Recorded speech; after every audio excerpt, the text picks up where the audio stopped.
Deniz Oncu starts from pole position. It's lights out. We're underway here in Portugal.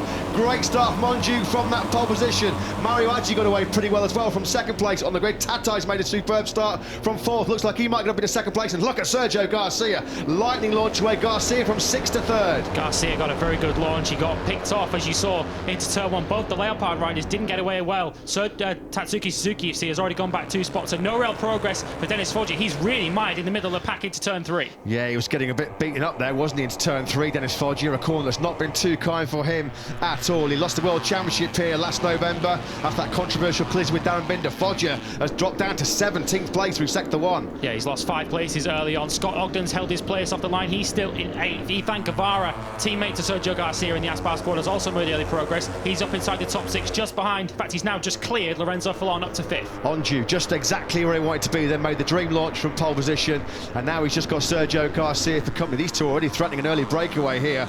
Got Oncu then from Garcia as they drop down through this super fast turn 9 for the very first time. Aggi there in 3rd place, Tatai 4th. Guevara has had a good first lap. He's moved up from 8th to 5th. Saw Joe Kelso getting his elbows out. Here he is, just behind the World Championship leader, Deniz Oncu. Kelso's got a good record around here. Won here in the Junior World Championship. Out of position on the grid, but already making his way through. Yeah, Oncu and Garcia really trying to stretch the field out early on here. Garcia's advantage over Aggi already over 7/10 of a second as they came through that 3rd sector. Now they drop down the hill through turn 14, this crucial last sector.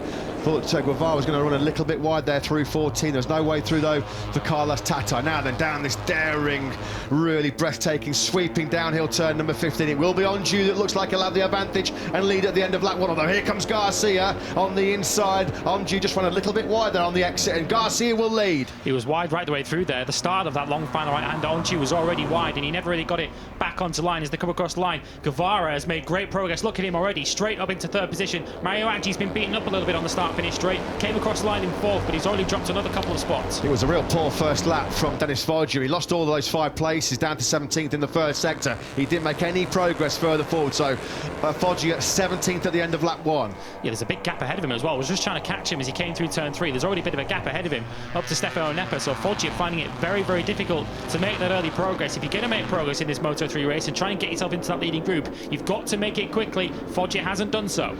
So Garcia hits the front and then right at the end of that 1st lap, capitalise on that small mistake by Oncu through the final corner. We have to remind you, Sergio Garcia yesterday in that rain-hit Q2 session crashed 3 times, somehow still found himself on the 2nd row of the grid, and he's really capitalising on that slight good fortune here. Got a great start, immediately went from 6th into 3rd place, and he's wasted little time in getting himself to the front here, and he's starting to pull away. The 2 Aspar riders are both really pushing on this lap. As you say, Garcia's pulling away, but Guevara has really closed that gap down to Deniz Oncu in 3rd position. Then behind him comes Tatai, Fallon and Aggi starting up on the front row of the grid early on. They're still holding firm in there. Scott Ogden, though, looks quicker than these guys ahead of him. He's trying to get past Mario Aggi into 6th position, perhaps recognising that there are faster guys up ahead who could soon break away.